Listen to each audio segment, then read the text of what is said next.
Alright, so this is going to be part two of my experience with the Morrigan. And I don't really have anything that I'm going to say planned out. I'm just going to wing it. And also, many of the things that have happened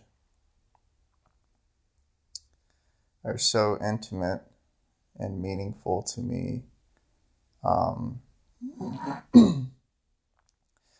I may bring them up later, but uh, you know, some of them are just so intimate that I feel like I should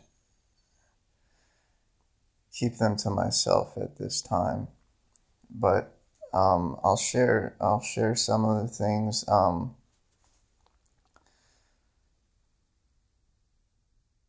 So anyway, I started working with Bridget and the Morrigan at around the same time, but not exactly the same time. And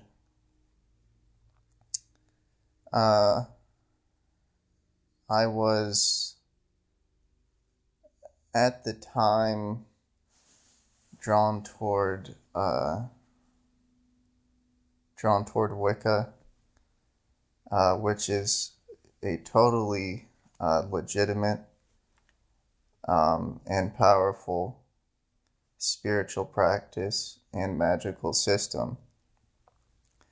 However, I feel like at this time I'm moving more toward the path of druidry, and I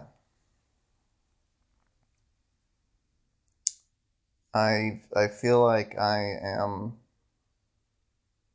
starting to become more of a hard polytheist, which is to say that I view deities as separate entities and conscious beings rather than archetypes.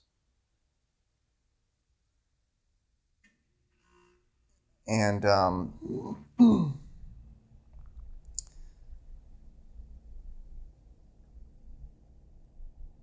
the idea of all goddesses being one goddess and all gods being one god is fine. That's a great way to look at it if that works for somebody. I just personally am starting to view them as separate entities and again as totally conscious beings. And so yeah, at the time I was drawn toward Wicca, but there was something else going on. I was feeling like I wanted to be closer to what my ancestors in Ireland uh, would have done. I say at the time, these feelings, it's hard for me to remember the order of everything. These feelings might have started to develop later. Um, But anyway, when I first started looking for a deity to work with about 6 months ago or so, I had never tried to work with any deities. And actually, um, for even before that, years ago, my magical practice was rather agnostic. I did have kind of an abstract idea of God. Um, but I would do a lot of research on Wicca, and I would take certain aspects of it, and if you were to see me do a ritual, you could easily, you know, deduct that this represent or this, a lot of this comes from Wicca. Um, but it was more of an agnostic practice that I was doing, and right before the Morrigan contacted me and started calling to me, I was actually moving more toward an actual Wiccan practice.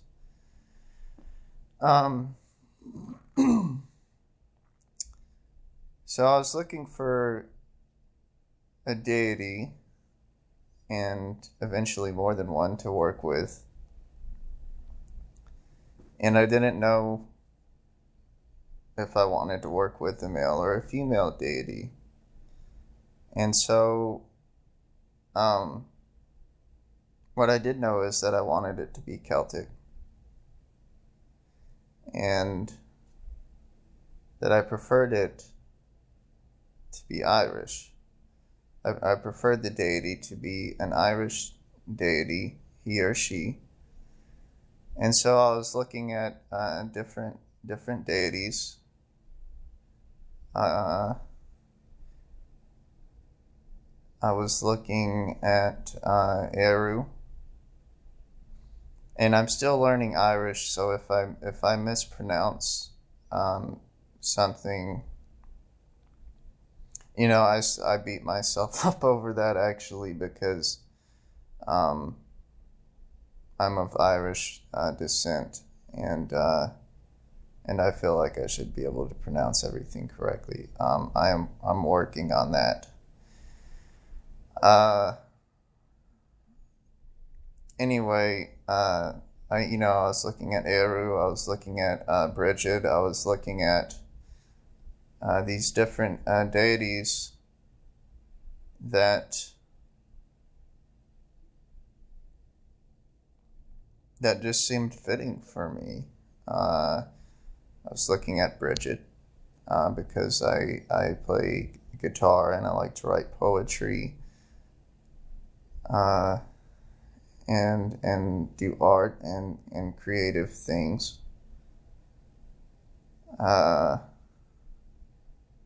And I came across the Morrigan,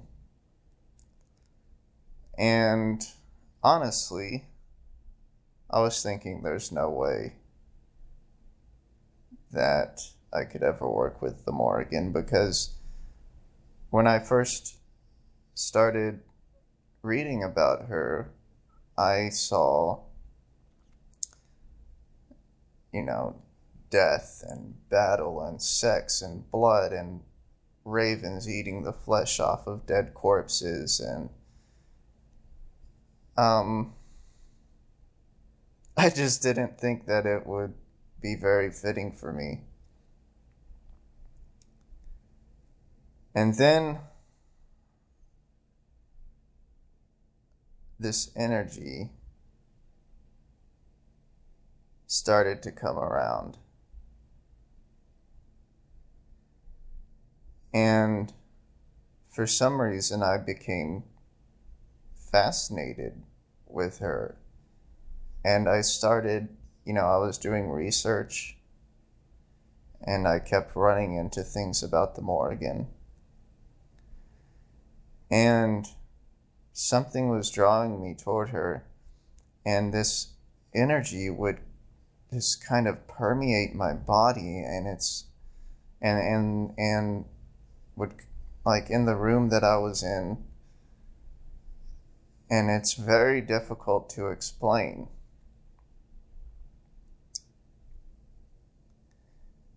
It kind of felt like death. It kind of felt like coldness. It kind of felt like the taste of blood, or the smell of blood, or something like that. But at the same time, it wasn't so dark and scary that I was turned off to it. There was something almost enticing about it. And I would keep running into things about the Morrigan, and I would keep reading. And this energy would come from time to time.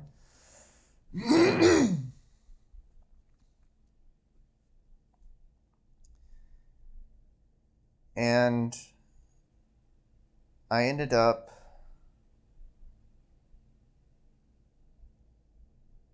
running into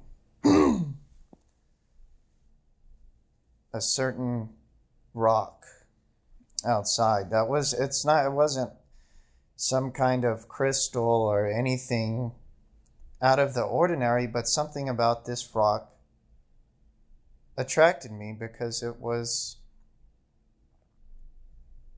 the color of the rock, which I still have,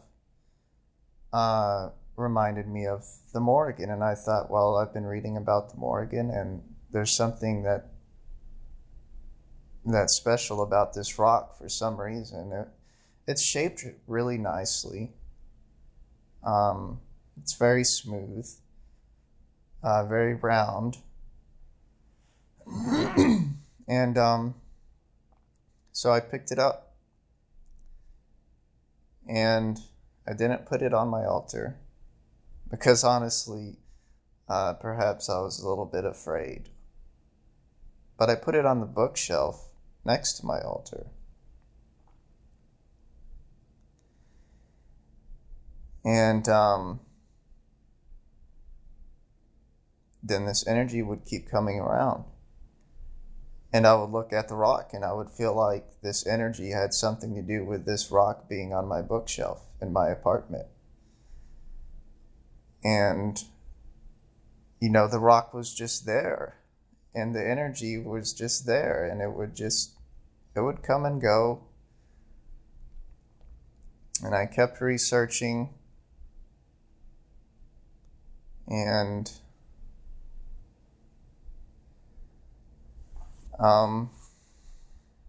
yeah, now there's gonna be another part to this. But I'm going to leave it at that, and I am going to do part 3. Okay, so this will conclude part 2. If you want to know what happens next, I'm going to make a part 3 pretty soon. All right, so blessings upon you, and I will see you later.